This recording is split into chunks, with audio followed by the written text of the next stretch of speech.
हरे यदि कापी कलम है तो कुछ बातें आप लिख लेंगे।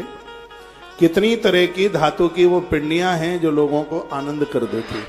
एक धातु के दो शिवलिंग घर में मत रखिए। कैसे? जैसे दो पारदेश्वर मत रखिए, दो स्फटिक मत रखिए, दो लोहे के शिवलिंग मत रखिए, दो पीतल के मत रखिए, दो चांदी के भी मत रखिए, दो सोने के भी मत रखिए। ऐसे नर्मदेश्वर हैं जो एक से अनेक आप रख सकते हैं।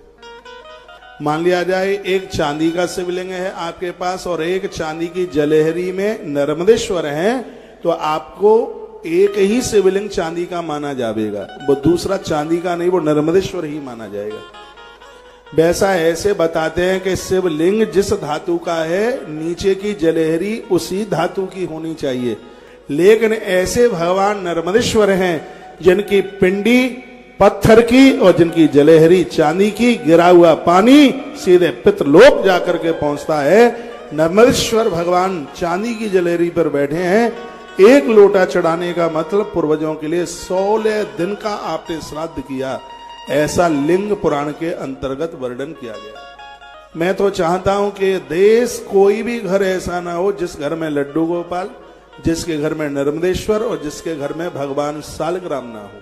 ये लोग विरोध करते हैं, कहते हैं कि घर में सालग्राम मत पूजो, माताएं सालग्राम ना पूजे। हाँ, मैं कहता हूं उन माताओं के लिए दोष है सालग्राम के लिए जिसने अपने धर्म को खंडित किया, अपने पति को छोड़कर गैर पुरुष के साथ बैठी है। उस नारी को सालग्राम भगवान की पूजा करने का अधिकार नहीं है।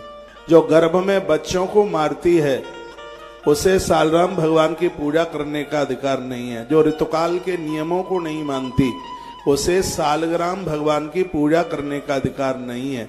लेकिन जो बड़ी स्वच्छता और पवित्रता के साथ सनातन धर्म को, संस्कृति को मानने वाली देवी, तो यह पद्म पुराण के नागर खंड में वर्णन किया गया है कि वह नारी पूर्ण रूप से भगवान सालग्राम भगवान की पूजा करने की अधिकारिणी है।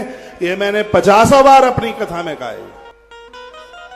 पवित्र, बिना मांसाहारी, बिना शराब पीने वाला भी कनिष्ठ वर्ण का व्यक्ति सालग्राम भगवान की पूजा करने का अधिकारी है। लेकिन जो शराब पीता है, मांस खाता है और ऐसा कोई को कर्म करता है, तो चौथा वर्ण तो क्या, ब्राह्मण भी सालग्राम पूजा का में रख दीजिए।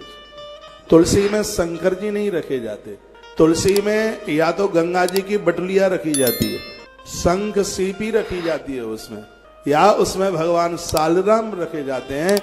भगवान शंकर की पिंडी है वो पीपल की जड़ों में रखी जाती है, बरगद की जड़ों में रखी जाती है और बेल वृक्ष की जड़ों में उसको स्थान दिया जाता है। बातें छोटी छोटी हैं लेकिन इनका प्रभाव